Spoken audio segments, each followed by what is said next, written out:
Olá, ouvintes e leitores, sejam bem-vindos a mais uma leitura bíblica comentada do Ictus Podcast.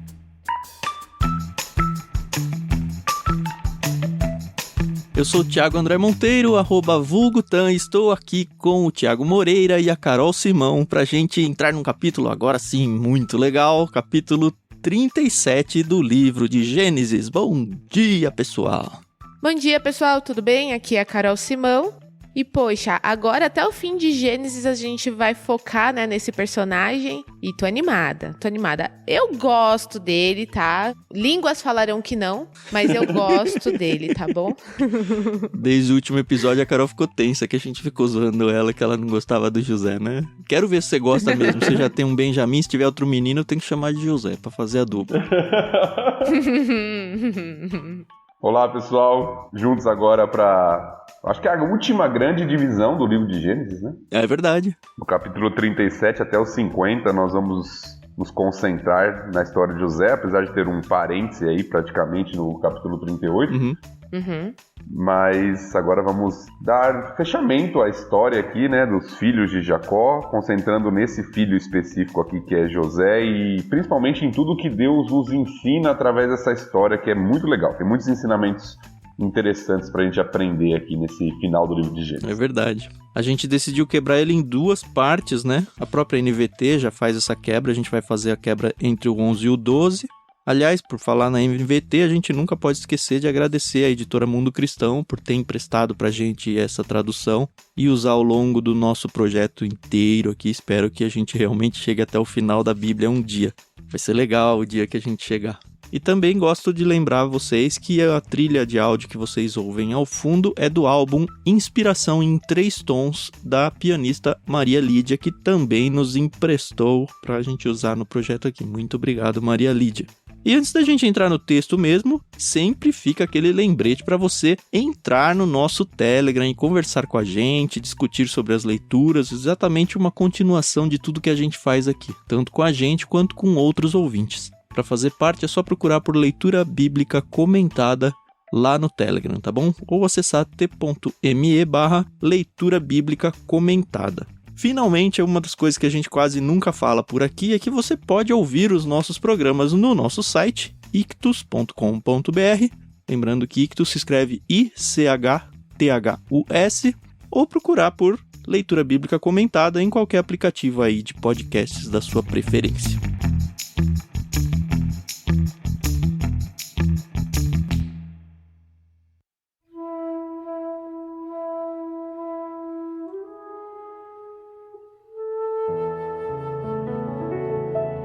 A gente combinou que a Carol vai fazer a primeira leitura aqui, então dos versos 1 aos versos 11, fiquem com a voz doce da nossa Carol.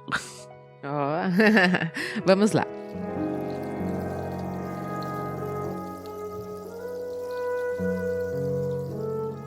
Jacó passou a morar na terra de Canaã, onde seu pai tinha vivido como estrangeiro. Este é o relato de Jacó e sua família. Quando José tinha 17 anos, cuidava dos rebanhos de seu pai. Trabalhava com seus meio-irmãos, os filhos de Bila e Zilpa, mulheres de seu pai, e contava para seu pai algumas das coisas erradas que seus irmãos faziam. Jacó amava José mais que a qualquer outro de seus filhos, pois José havia nascido quando Jacó era idoso. Por isso, certo dia, Jacó encomendou um presente especial para José, uma linda túnica. Os irmãos de José, por sua vez, o odiavam, pois o pai deles o amava mais que a todos os outros filhos. Não eram capazes de lhe dizer uma única palavra amigável. Certa noite, José teve um sonho, e quando contou a seus irmãos, eles o odiaram ainda mais. "Ouçam esse sonho que tive", disse ele. "Estávamos no campo, amarrando feixes de trigo. De repente, meu feixe se levantou e ficou em pé, e seus feixes se juntaram ao redor do meu e se curvaram diante dele." Seus irmãos responderam: "Você imagina que será nosso rei? Pensa mesmo que nos governará?" E o odiaram ainda mais por causa de seus sonhos e da maneira como os contava. Pouco tempo depois, José teve outro sonho e mais uma vez contou-os a seus irmãos. "Ouçam, tive outro sonho", disse ele.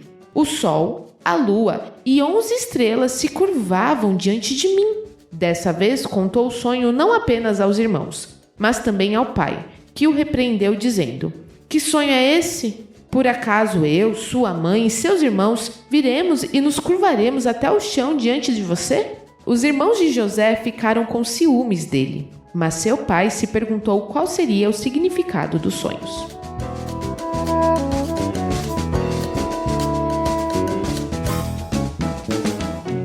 Tenho só uma questão aqui, rapidinho, antes da gente começar a conversar pra valer. Nesse segundo sonho, a gente vê o sol, a lua e as estrelas. E aí, Jacó fala: Ué, eu, sua mãe e seus irmãos?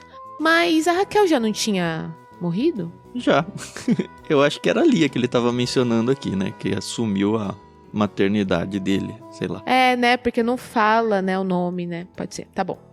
Mas é uma pergunta bem justa que, olha, de tantas e tantas vezes na vida que eu já li esse texto, só estudando pra OLBC agora que eu falei, ué, eu falei não, né? Comentaristas falaram, a Raquel já tava morta. Aí eu falei, putz, olha que eu nunca percebi isso, é verdade. Pois é.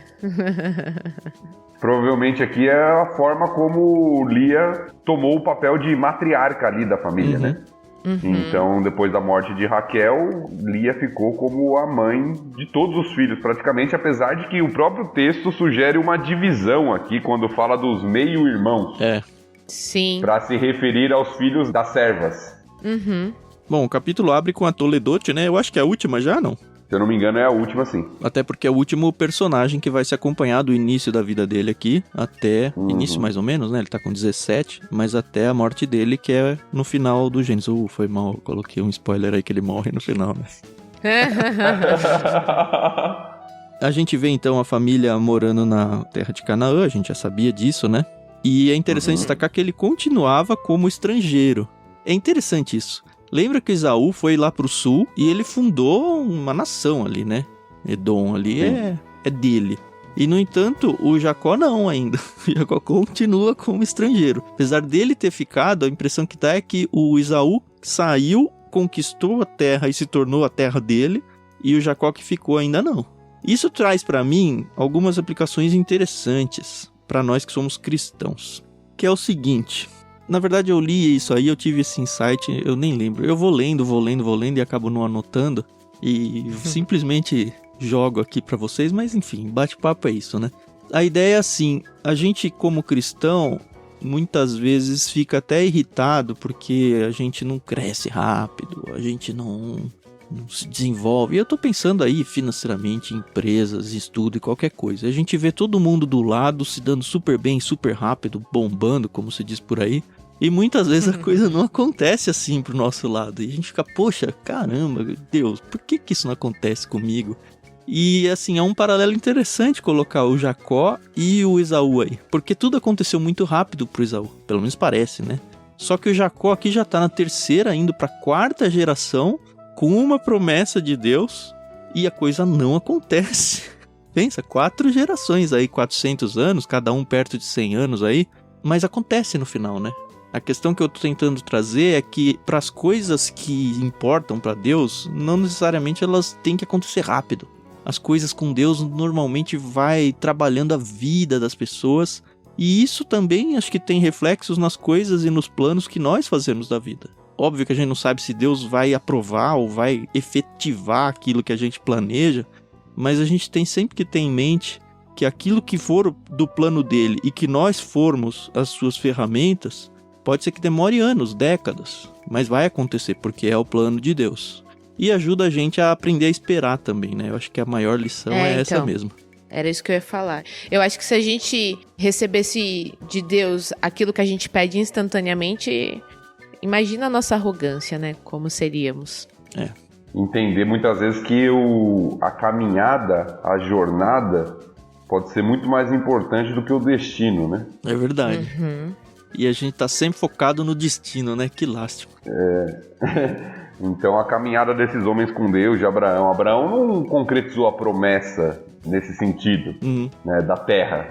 Pelo menos não como terra já do povo e tal. Então Jacó, Isaac, nós vamos ver que, né, dando alguns spoilers aqui, a gente tá falando dessas 4 gerações, mas para a promessa ser concretizada vai passar ainda bastante tempo. É verdade. É verdade. verdade. Parece que tudo dá errado sempre, né? Mas na verdade não, tá só se trilhando o caminho que é o caminho certo. O povo que tá lendo isso aqui, primeiros ouvintes, né, do que Moisés escreveu, os primeiros leitores ali, eles ainda não tiveram a concretização da promessa. É verdade. Nossa. Pelo contrário, né? Um povo que tinha uma promessa e ficou escravo, né? Durante anos e viu crianças sendo mortas. Imagina, né? A cabeça deles. E a promessa da volta de Cristo, né? Ela ainda não aconteceu. E a gente vive à sombra dessa promessa. Não, pode ficar tranquilo. Eu vou voltar. Se a gente for lá no começo do Novo Testamento, quando Cristo vai aos céus e ele fala para os seus discípulos, olha, eu vou voltar, a gente percebe que eles ficaram a vida toda nessa expectativa de que Jesus ia voltar durante a vida deles. E já se passaram aí mais de 2000 anos, só que é importante para nós cristãos continuarmos. Não, Deus prometeu, isso vai acontecer. Do mesmo jeito que demorou aí muitos e muitos séculos aí para a terra prometida, enfim, ser entregue aí por Deus ao povo, a volta de Cristo também tá nessa conta. E a gente tem que continuar perseverante, porque pode não acontecer na nossa geração, nem na dos nossos filhos, nem na dos nossos netos, mas nem por isso vai deixar de acontecer. É verdade. Nossa, nada a ver com o texto, mas tudo a ver, né? Eu achei interessante aqui que José, ele trabalhava com os meios-irmãos, né? E interessante que, duas coisas. A primeira é que ele trabalhava só com os irmãos, filhos de Bila e Zilpa, né? Não trabalhava com os filhos de Lia. E a outra coisa é que ele servia como um espião pro pai. E isso, pra quem tem irmãos... E eu falo isso por experiência própria, que eu sempre tive, assim, uma relação... de criança, quando era criança com as minhas irmãs, e a gente brigava, a gente brincava, mas a gente se protegia. Eu ia falar que você era dedo duro, X9. Não, pelo contrário. E, poxa, José era, né, X9, caramba. Eu entendo que eram coisas erradas que os irmãos faziam, né, e que ele queria contar pro pai, mas não rolava aquela cumplicidade, né, de irmandade. Sabe uma coisa que eu achei engraçada? Quando eu tava lendo isso, a impressão que dá é que uma maioria bem pequena, assim, um pouquinho mais da metade, concorda com esse discurso de que não, José tava sendo uma pessoa... que fica entregando os outros, levando pro lado ruim. Tinha motivo pra pessoa não gostar dele. Só que tem uma boa parte dos comentaristas que exalta isso como uma qualidade dele. Que eu nunca pensei que foi uma qualidade. E o texto, assim, eu não sei se ele bate tanto, assim, o martelo pra gente conseguir se posicionar. Porque eles falam, não, realmente, os irmãos estavam fazendo coisa errada e tinha que ser dito. Mas eu ainda acho que não deveria ser assim. Eu acho que muito disso é resultado da passividade do Jacó. Eu acho que o que o texto destaca, além da passividade, né, que a gente já viu em outros momentos, mas da questão da preferência, né? Até porque o texto em nenhum momento vai falar que os irmãos se incomodavam pelo fato dele entregar os irmãos. Eles se incomodam por causa da preferência. Isso. No versículo 3 fala, né, que Jacó amava José mais do que qualquer outro dos seus filhos, tal, e depois vai falar que os irmãos o odiavam porque o pai o amava mais.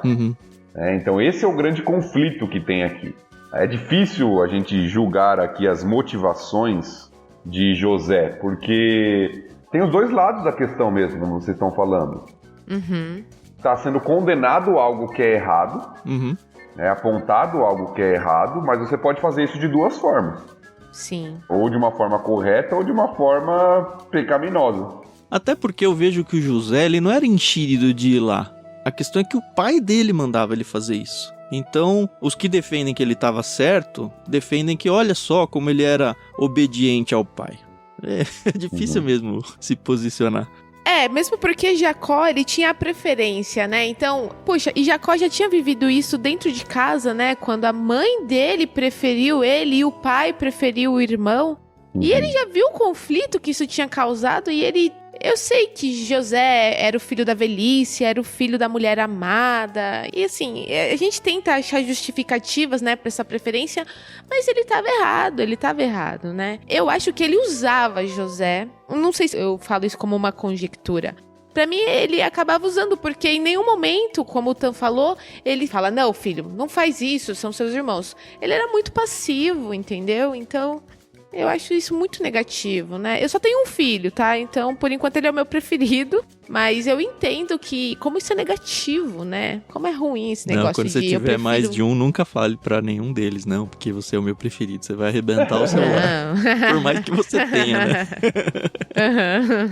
Não. E é uma situação bem difícil, bem diferente da nossa, né? Porque a gente fala hoje, a gente vive num contexto de monogamia, né? Então é algo diferente, né? Aqui nós temos um pai que tem filhos de 4 mulheres diferentes, sendo que 2 não são nem mulheres dele, literalmente falando, são servas. Uhum. E uma é mulher dele, mas que na verdade ele nem queria, né? Foi meio por engano. Então fica uma situação meio difícil aqui na própria família, e isso serve para aumentar a rivalidade, o ódio, né, entre os irmãos, porque além de toda essa questão, Jacó talvez poderia amenizar toda essa questão familiar aqui ao tratá-los iguais, né, de maneira igual. Mas ele trata com diferença, o que acentua ainda mais todo o conflito que já existe na família, né? Pois é. Eu acho que a gente tem que falar um pouco da túnica, né? Que aqui é traduzido só como uma linda túnica, mas se a gente for ficar trocando de tradução aí, você vai encontrar uma túnica talar e túnica de várias cores. Só que aqui no texto da NVT não diz isso. Só que aí pesquisando um pouco, você descobre que a palavra usada aqui para qualificar essa túnica, ela é complicada de ser traduzida. Então, pode ser colorida, pode ser comprida, pode ser várias coisas nesse sentido. Acho que eles puseram uma linda túnica aqui meio que pra fugir do... Porque o termo usado aqui, eu acho que ele só é usado essa vez no Antigo Testamento. E aí tem um debate sobre o significado dele. Eu acho que ele é usado mais uma vez, tipo, uma roupa até pra mulher, assim, lá pra frente, em outro livro da Bíblia. Mas também é praticamente nenhum uso, né? E aí tem um debate sobre o que era essa túnica, né? Era uma túnica que era diferenciada na borda, era colorida, era de manga comprida, ela tinha algum detalhe diferente, então tem sempre uma tentativa de identificar. Mas o que a gente sabe, o que dá pra gente perceber pela qualificação que se usa, é que era uma túnica distinta das comuns.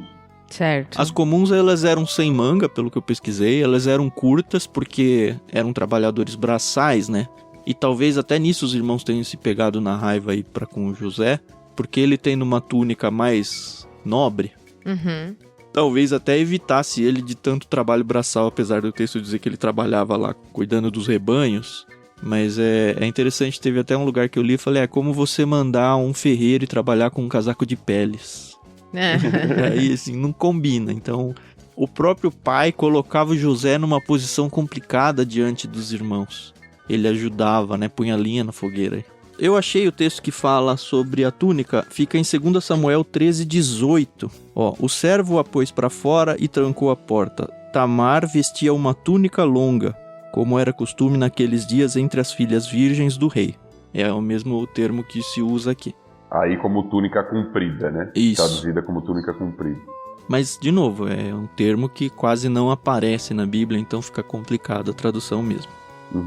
E pelo que eu li de alguns comentaristas, a túnica não era só um presente decorativo de beleza ou algo do tipo, mas tinha um significado de autoridade, né? E tem até um comentarista que diz que com esse presente, Jacó estava mostrando a intenção de colocar José como se fosse o primogênito que teria privilégios na hora da herança. Que inclusive José vai se tornar primogênito, né? Isso aí tá em 1 Crônicas 5, versos 1 e 2. Ele acaba assumindo a primogenitura aí por causa do que aconteceu com Rúben, que a gente já viu que ele tem relações com a concubina lá do Jacó.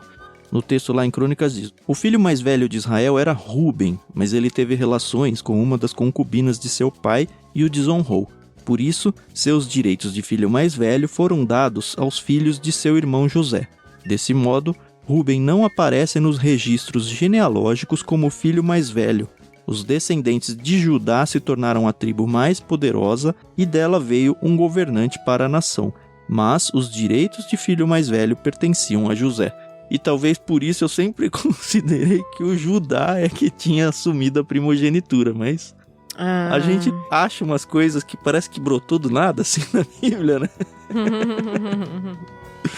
Mas é isso, o José aí, pelo menos os 2 filhos dele, assumem formalmente a primogenitura aí, mas a gente sabe que o grande destaque, acho que o maior destaque das tribos, pelo menos eu, Tan, acho que ficou para Judá, até por conta do Cristo, né? E para Levi, pelo papel que ele assumiu aí como a tribo que foi separada por Deus para adorar.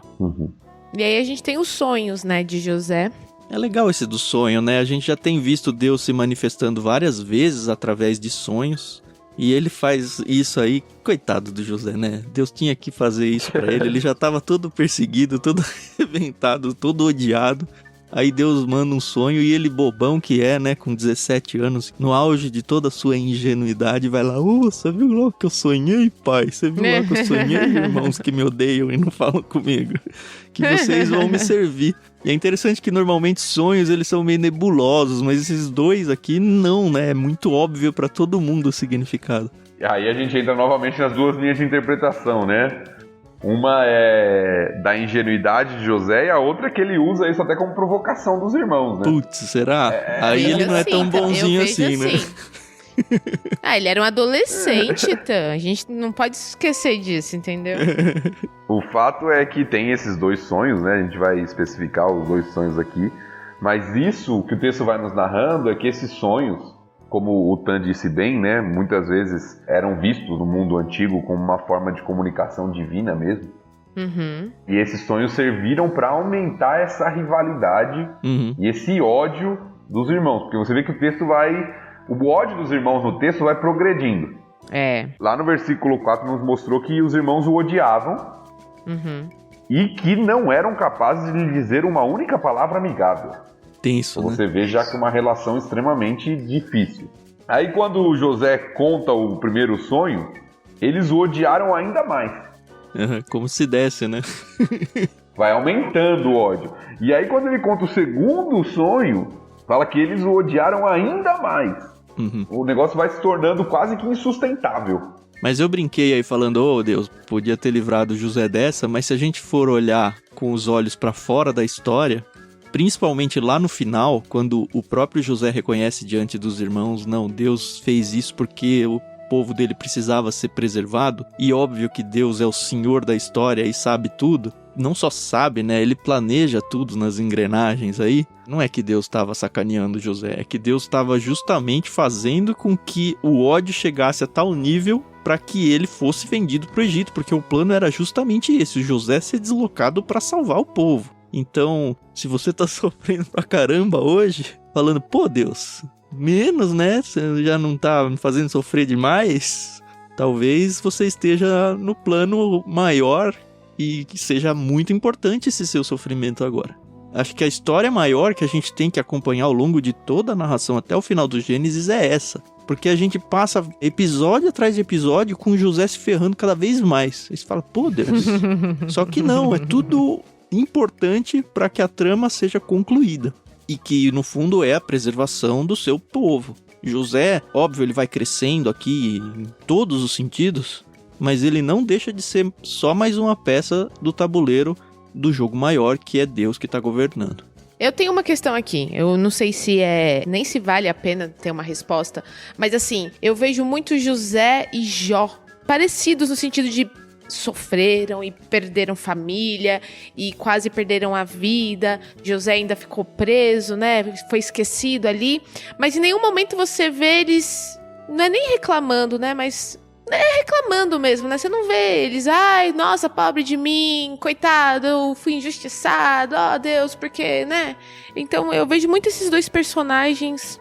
Eu vejo ambos num limite de fazer isso, mas nenhum dos 2 realmente jogando pra Deus, falar: mano, joguei tudo pro ar, que se dane tudo.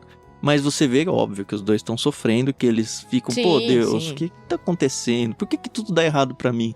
Mas eles não abandonam Deus, é isso que você acha que quis dizer, né? Isso, exatamente. Eu acho que na história de Jó, nós temos muito mais a reação de Jó do que na de José. Na de José, nós temos o relato do que aconteceu com José, mas o texto não se concentra nas reações de José. Sim.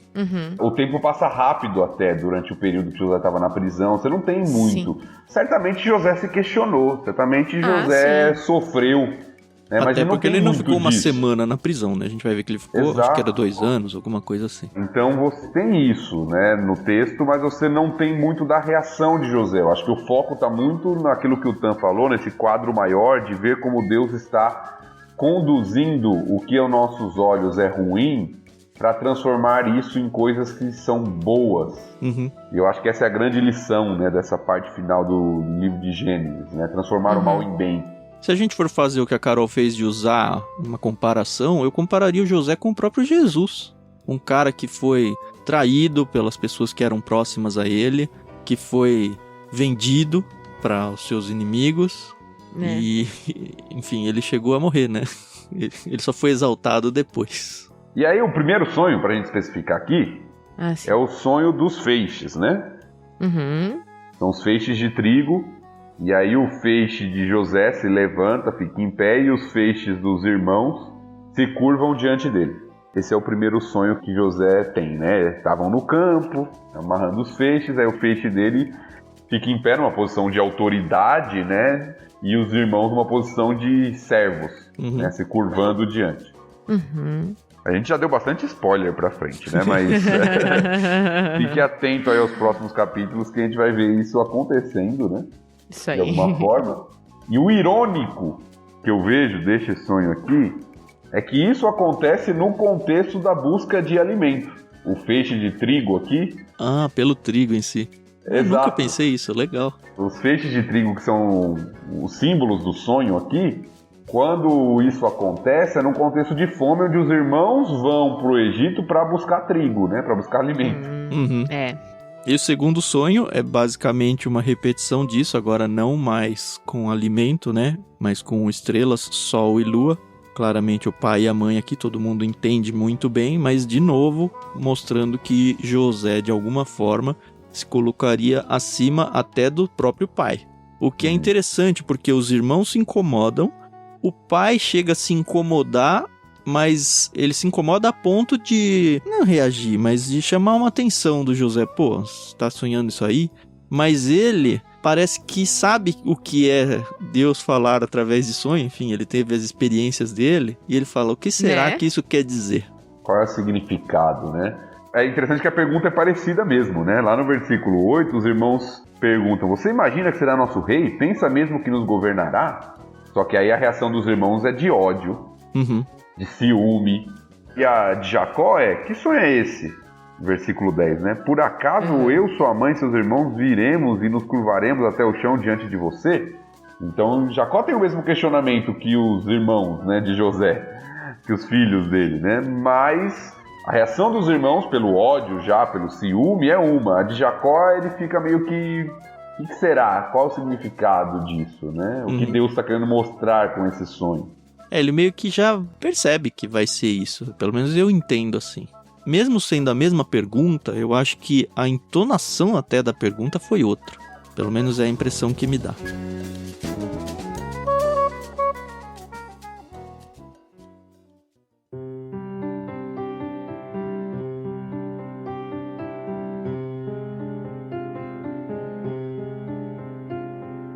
Mas podemos seguir adiante, né? Creio que sim. Tá, eu vou ler então a partir do verso 12 até o final.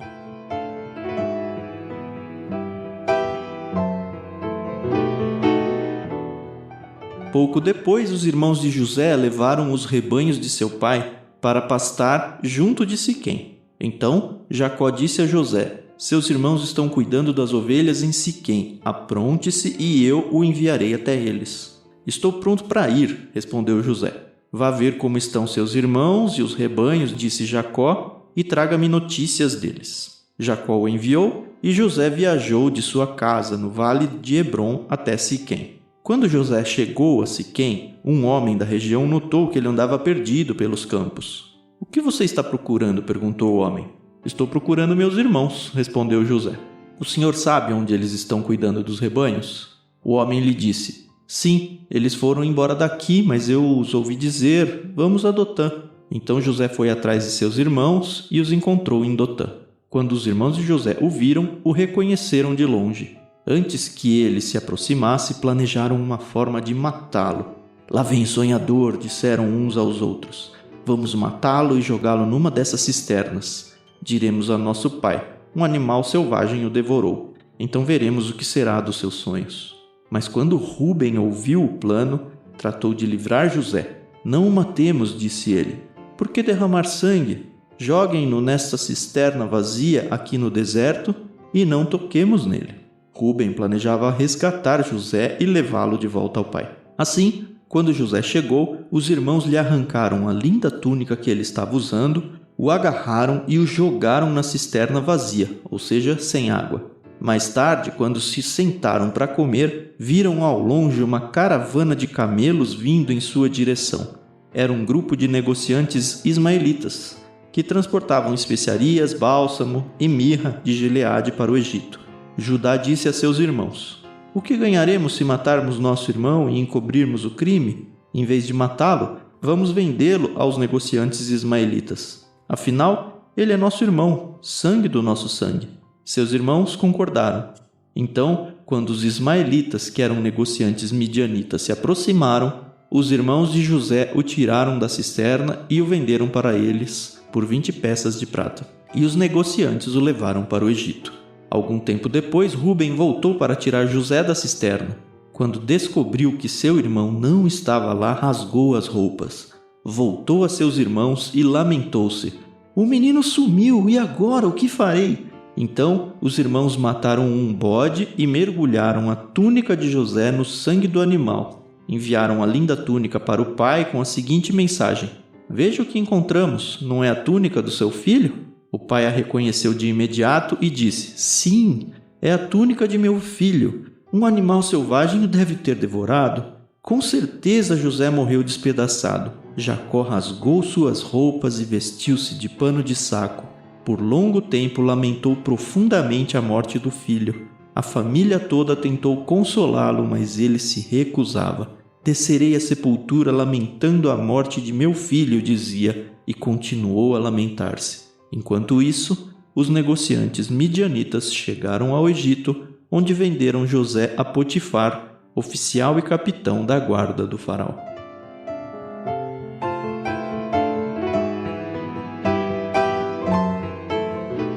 A primeira coisa que me chama a atenção foi que os irmãos saem com o rebanho do pai para pastar, o que era comum em algumas regiões mais propícias, né, para o pasto dos animais.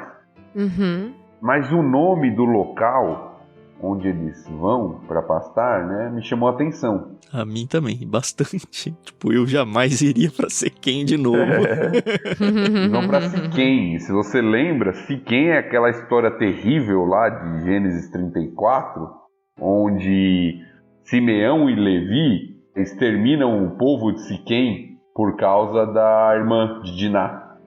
Ah, é verdade. E lembra que eles fugiram de lá praticamente, né? Eles mudam de lá, o Jacó fica extremamente irritado, que fala: todo mundo em volta agora vai odiar a gente, eles vão caçar a gente porque a gente fez essa barbaridade. Eles saem de lá com a proteção de Deus, a gente já viu isso, Deus colocou terror nos outros povos. E assim, eu não ia mexer nesse vespeiro de novo, não, mas os filhos não estão nem quieto, aí, né? E aí tem às vezes essas ironias, né, da história, porque foi em Siquém que eles mataram todas aquelas pessoas para se vingar da irmã, e agora na região de Siquém novamente, onde eles planejam matar o próprio irmão, né, por ciúme. Eu li aqui em outro lugar que o Jacó foi muito tonto aqui também, né? Porque ele já sabia que o José era odiado pelos irmãos. E aí ele monta praticamente uma arapuca pro próprio filho aqui, né? Vai lá. Mas pelo que a gente já falou, era meio que o comum dele fazer com o José, né? E o José vai lá e ainda vai com o casaco, né? Pois é. O quanto, né, Jacó percebeu que esse ódio foi aumentando a tal ponto de chegar a algo do tipo. Ele não percebeu, né? Na verdade, ele nem para Jacó, a história que os filhos contam para ele é verdade, né? José morreu. Então Jacó não percebe tudo isso, né? Talvez ele vê uma rixa ali entre os irmãos e tal, mas é algo meio velado para ele, né? Tem uma coisa que eu só entendi, não faz grande diferença, né? Mas quando eu li a Bíblia, esses trechos assim, antes de ir para Israel, sempre que tinha cisterna, eu imaginava um poço de paredinhas estreitas, assim, daquele que você desce o baldinho, assim. Mas aí quando a gente foi nas escavações arqueológicas lá, a gente viu que de fato é uma cisterna, né, Thiago? Cara, é um buracão, assim, com as margens bem largas, assim, enorme no chão. E caiu lá dentro, esquece, meu, não tem como sair de jeito nenhum. E eu achei até engraçado, porque já tinha dito que era uma cisterna vazia, mas tem um trecho aqui que fala vazia, ou seja, sem água, né? Já falou que era vazia, ok. É porque um dos objetivos dessas cisternas era armazenamento de água mesmo. Uhum. Um poço ele brota água, né? A cisterna as pessoas vão enchendo, eles constroem esse buracão no chão e vai jogando água lá para estoque mesmo. Sim. E a gente vê aqui o Rubem meio que se redimindo, vai? Porque Né? o Rubem é o mesmo Rubem que pegou a concubina lá do pai, né? Pegou. Pegou pra ele. Ah, tá. Deu uns pega nela, né? Né? Mas enfim, é o mesmo Rubem. E aí a gente vê ele tomando um certo protagonismo, porque em nenhum momento diz que ele não odiava igual os irmãos do José. Mas é ele verdade.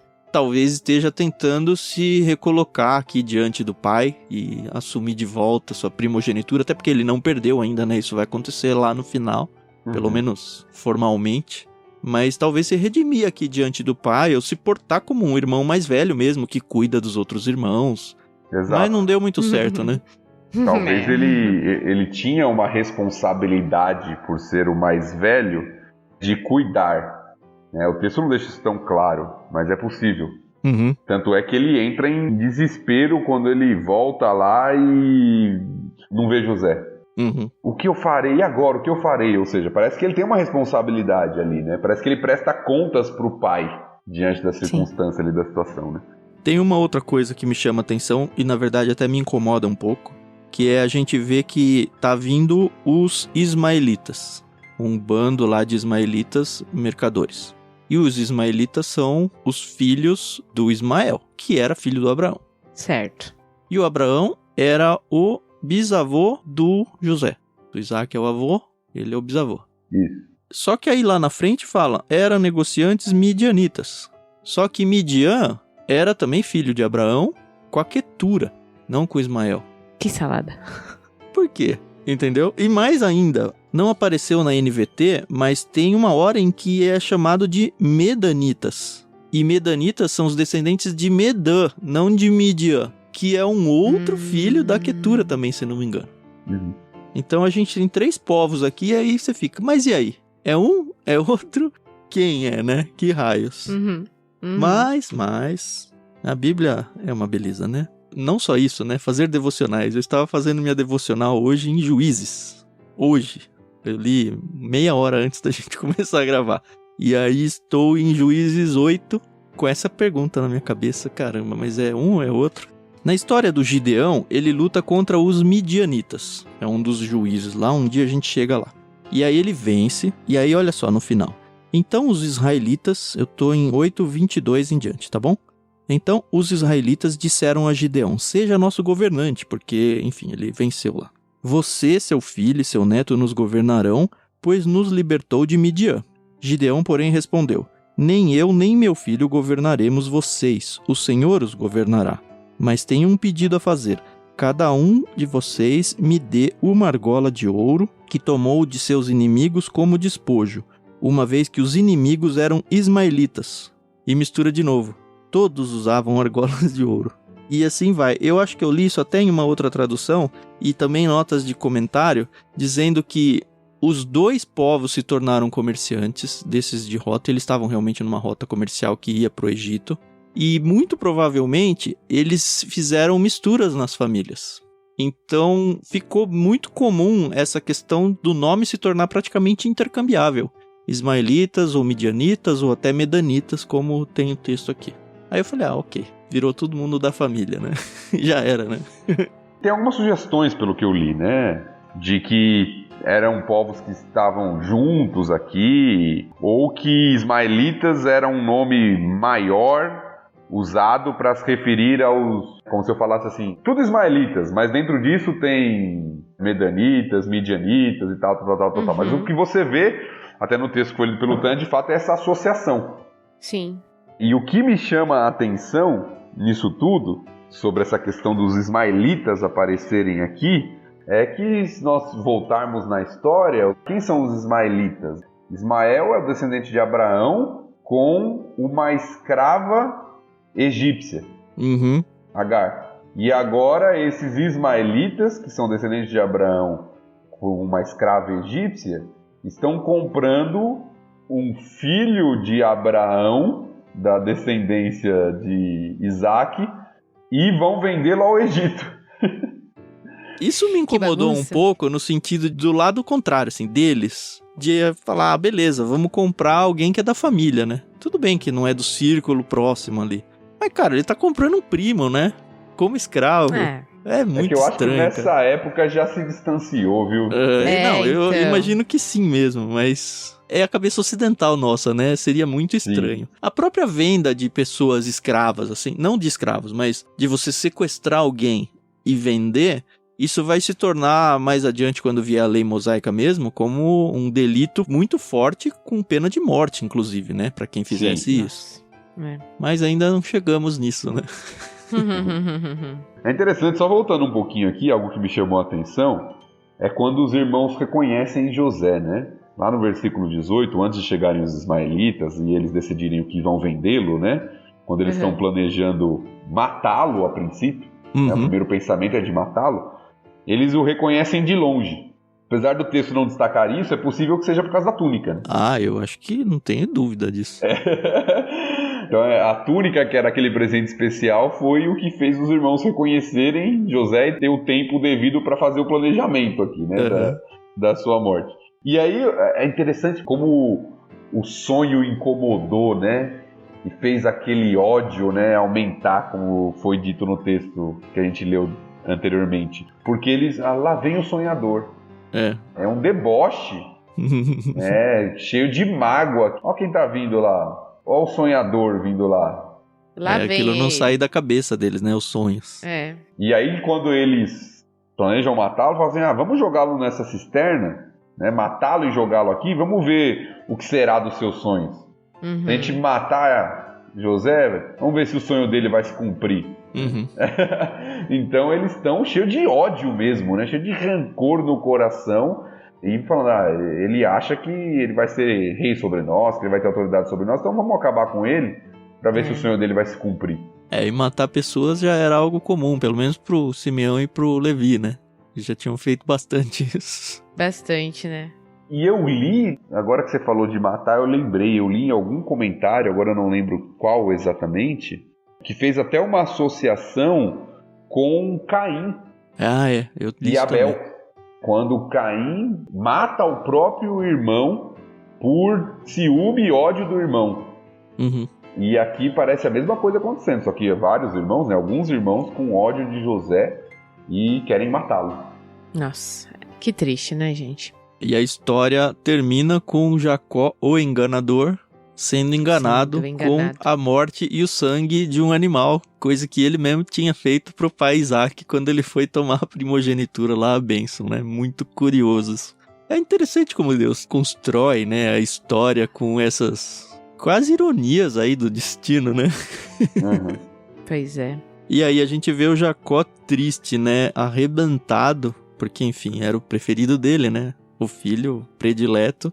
Ele já não tem mais a esposa predileta e agora ele não tem mais o filho predileto, o que vai deixar o Benjamim, acho que ainda muito mais protegido, né? Sim. É interessante que novamente a túnica aparece agora como o instrumento utilizado para que Jacó reconhecesse que José estava supostamente morto. Que os irmãos mancham lá a túnica e tal, e aí ela é apresentada para Jacó. E ela é o instrumento que faz Jacó acreditar de fato que José morreu. E é interessante que o Jacó nem imagina um cenário onde os irmãos fossem os culpados, né? Porque, enfim, quem mandou trazer a túnica foram os próprios irmãos. Ele mesmo dá um resultado falando, não, ele foi atacado por uma fera. Mas ele não cogita a ideia de que é os irmãos que mataram. Pelo menos o texto não diz isso em momento nenhum. Eu não sei o quanto que o Jacó era inocente, não no sentido de não culpado, mas de tolo o suficiente, para não enxergar nada do que estava acontecendo em volta dele. Mas é que a gente conhece a história, né, Tan? A gente conhece a história. Será que Jacó teria condições de pensar assim, não, isso aqui é uma trama que os irmãos fizeram, na verdade eles mataram o próprio irmão. Mas ele era o mestre das tramas, ô Thiago. Eu sei, Ele teve o irmão dele velho, ameaçando ele de morte, sabe? velho. Pode ser, tá com Alzheimer aqui já. Né?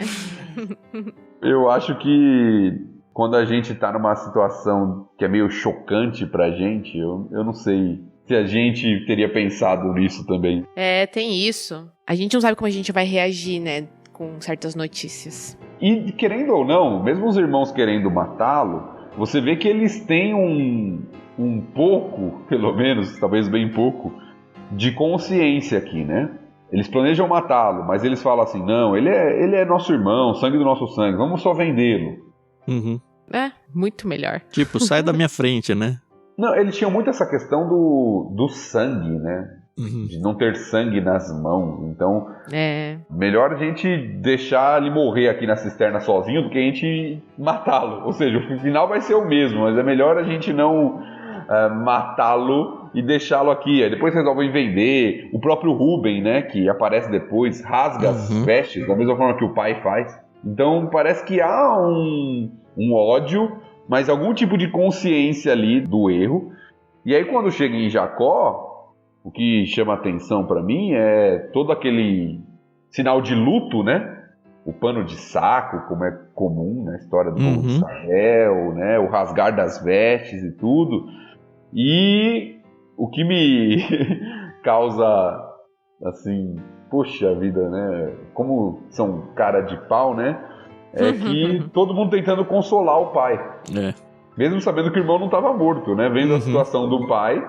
Sofrendo do jeito que podiam falar, não, na verdade a gente vendeu ele, pelo menos ele tá vivo. Mas não, né? Sim. Mas eles não iam comprar essa briga. Caramba. Vendo o seu o pai ia desesperado ia amaldiçoar. Eles eram egoístas.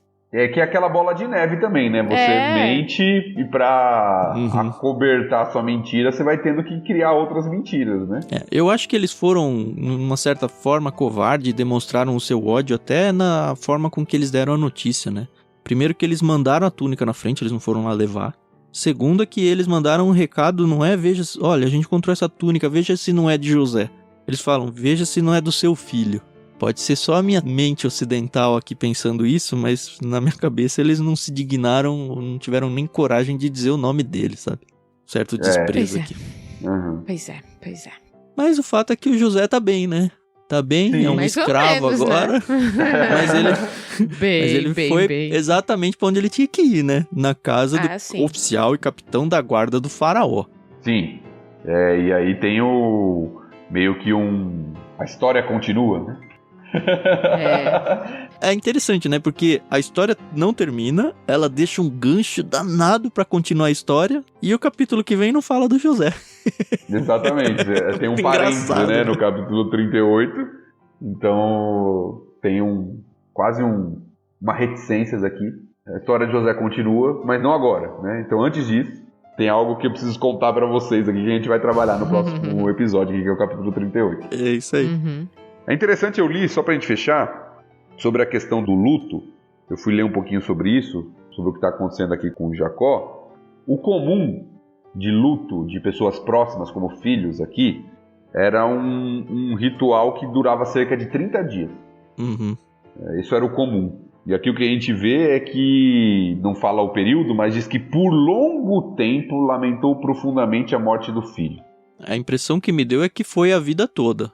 Inclusive o Jacó falando, eu vou ficar até o fim dos meus dias sofrendo pelo meu filho aqui. Óbvio que a gente entende que ele tá tão mal que seria uma frase natural de ser dita, mesmo que não acontecesse. Mas E a sepultura é Sheol, né? A primeira vez que aparece esse termo aqui no Antigo Testamento, na Bíblia toda. É a primeira vez que aparece? Não tinha notado isso. Então, eu li isso, tô acreditando no que eu li, tá? Não lembro onde, mas é a primeira vez. E é interessante essa palavra, ela vai aparecer várias vezes, porque ela pode significar simplesmente sepultura, física mesmo, sim, quanto o mundo dos mortos, né? Num contexto mais espiritual até, assim. Sim. Mas é isso aí, é uma palavra muito forte, é isso que a gente tem que guardar.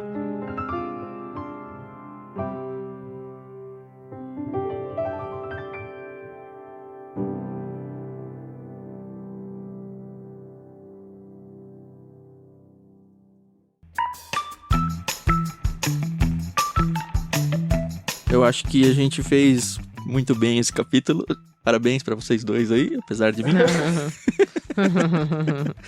E entra numa reta final aqui do livro de Gênesis que eu acho muito empolgante, assim, de tirar o fôlego várias vezes.